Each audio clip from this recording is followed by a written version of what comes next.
आर'नाइ रादाब निउस नायगिरि नोंथांमोनखौ आङो बरायना लाग्रोयो। बे समाव आं दंफैयो उदालगुरि जिल्लानि सिङाव थानाय नैबे माजबाद बाथौ थानसालियाव। जों गोबां समनिफ्रायनो जोङो सासे दुखुथिया सोमश्री बर'नि बेलायाव जों मिथिबोबाय थादोंमोन आरो बिथाङाबो फोरमायबोबाय थादोंमोन। नैबे बिथां सोमश्री बर'आ गोबां दिननिफ्राय आथिं फारसे गैयै आरो आखाइ फारसे गैयै जों गावनि जिउखौ खुंबोबाय थादोंमोन। बियो दायो BA 3rd सेमिस्टाराव फरायबाय थायो। बिथाङा दिनै गावनि दुखुथियाखौ फोरमायबायदों। जों बे बिथांनिफ्राय जों मिथिनानै आबुं खावलायनो सानो जे जोंनि दा BTRनि प्रमद बर' सारखौ जाहाथे आंनि आथिं आखाइ गैयैखौ नुनानै सारा आंखौ अनो, माने अननानै आंनो फिसा फिसौ साख्रि बा जब होबाबो आं मानिना लागौमोन, माने गोजोननाय मोनगोन। माने आं दायो जोबोद दुखु खस्थ'जों फरायगासिनो। आं दायो 3rd सेमिस्टाराव फरायगासिनो आरो जोंहानि न'खरनि अबस्थायाबो बारा मोजां नङा। अननानैहाय प्रमद बर' सारा आंखौ फिसा फिलु माने जबाव सोना होबाबो आं गोजोननाय मोनगौमोन आरो। आइ आफायाबो जोबोर खस्थ'यै माने आंखौ फोरोंगासिनो। न'खरनि अबस्थायाबो थिग नङा आरो आंनि फंबाय सासे आरो बिनानाव सासेयाबो फरायगासिनो।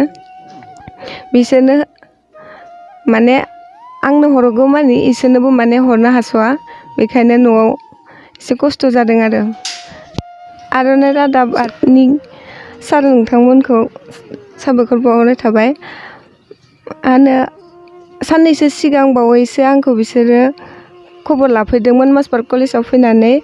बिनि उनाव बिसोरो आंखौ ससियेल मिडियानि गेजेरजोंबा फोसावना होबाय आंनि दुखुथिया जिउखौ। बिनि उनावहाय दिनै आं गिबि खेब आंनि न'आव फैनानै उदालगुरियाव आंनि न'आव फैनानै खबर लाफैनायखौ आं मोन्दों आरो। खुलुमबाय। आर'नाइ रादाब बुथुमगिरि नोंथांमोननिसिम आरो आर'नाइ रादाब नायगिरि रायजो राजा नोंथांमोननिसिम जोंहा बिनानाव बिथां सोमश्री बर', बिथाङा सनितपुर जिल्ला हग्राजुलि गामिनि। बिथाङा जोंनि माजबाद आन्सलिक बाथौ मन्दिर खाथियावनो थायो। आं माजबाद आन्सलिक बाथौ मन्दिरनि प्रेसिडेन्ट। बिथांनि दुखुथियाखौ नुनानै जोङो ओरैबायदि दुखु मोनो। बिथाङा माने सासे हेन्डिकेप आरो हिन्जावसा गथ'। बिथाङा माने आखाइ ससे गैया, आथिं ससे गैया। बेयो माने स्कुलाव कलेजाव थाङो। ओरैबायदि दुखु नाङो जोङो माने पाका लामायाव हुथ्रोद माने थै ओंखारलायो सम मोनसे। बेखौ लानानै जोङो माने नुनानै जोबोद माने दुखु मोनो आरो मालाबा माने मेगननि मोदै गनांगौ जायो माने। दा बेखौ बिथाङा माने जिहेथु माने BA 3rd सेमिस्टाराव फरायगासिनो। बिथांनो BTR सरकारा जाहाथे माने फिसाबाबो माबा मोनसे जब होनायमोनब्ला जोबोद मोजां मोनगौमोन आरो। बिथाङा माने जिउआव मोनसे माने गसंथानो हानाय मोनसे राहा मोनगौमोन आरो बिथांनि न'खरनि अबस्थायाबो मोजां नङा।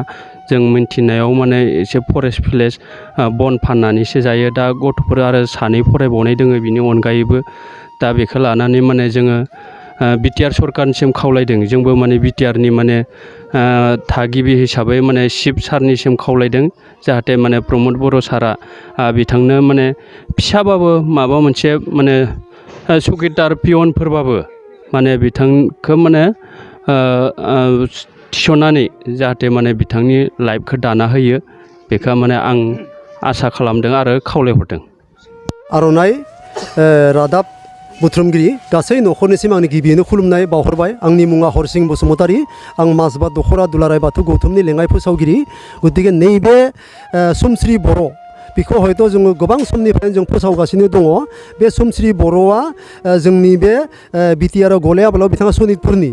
गतिके सनितपुर बिपुल बर'नि आरो लोगोसे दिपाली बर'नि गिबि फिसा हिन्जाव बे सोमश्री बर'आ। गतिके बिथाङा जोनोमनिफ्रायनो आखाइ फारसे आगदा फारसे गैया आरो लोगोसे आथिं थोंसे गैया। नाथाय बिथाङा जिथुनाखि गामिनि जिथुनाखि जा गुदि फरायसालिनिफ्राय फरायफैना जोंनि माजबाद नैबे हाई सेकेन्डारि फरायनायफोरखौबो जों बेखौ लोगो मोन्दों। गतिके लोगो मोनना दिनै प्राय बोसोरब्रै बोसोरबा जों बिथांखौ नुबाय थादों। बेखौ अननानै जोङो माजबाद दख'रा दुलाराय बाथौ गौथुम जिथु फोसाव बिफाननिफ्राय जोङो बिथांनो साइकेल गंसे दान होदोंमोन आरो बे साइकेलजोंनो बिथाङा थांलाय फैलाय खालामदोंमोन।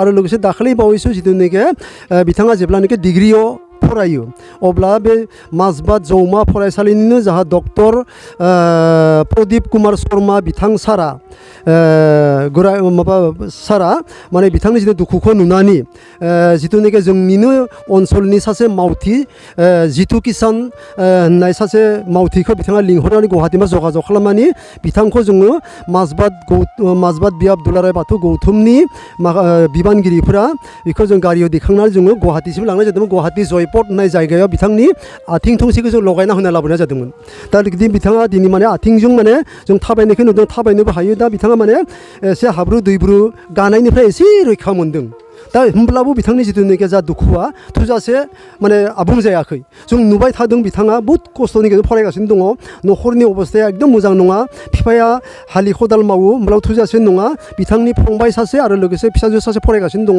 न'खराव हाजिरा मुजिरा मावनानै बिथांमोनखौ फरायहोगासिनो दङ दा गतिके बेखायनो माजबाद दखरा दुलाराय बाथौ गौथुमनिफ्राय जोंनि मोनसे खावलायनाय गतिके बिथाङा जोंनि बिटिआरनि नङा जानो हागौ बेखायनो आं बिटिआरनि जिथुनाखि चिफ प्रमद बर' सारखौ आं खावलायदों बिथाङा गुबुन जायगायाव दङब्लाबो बिटिआरनि आउटडोर दङब्लाबो बिथाङा गुबुननि जायगायाव दङब्लाबो गतिके जोंनि बर' फिसाखौ जोंनो नायाब्ला जों माजबाद बियाब दुलाराय बाथौ गौथुमा आवगायावबो जोङो बाथौ बिबुंसारनि गेजेरजों गोबां फोसावदोंमोन नाथाय दिनैसिमबो रावबो माने बिथांनि जि दुखुखौ नुनानै अनसायनो रावबो फैयाखै दिनैसिमबो गतिके जों मोजां मोनदों दिनै आर'नाइ रादाब बिथांमोननि जिथुनाखि मावथिफोरा नैबे जोंनि माजबादनि जा गोथार बाथौ थानसालिसिम फैनानै समस्रिखौ लोगो हमफैनानै जे जोंनिखौबो जोंनिसिम माने जेसेबांसिन माने बिथांमोना माने माखासे फोसावफैदों बेखौ बिथांमोननिसिम साबायखर बावदों लोगोसे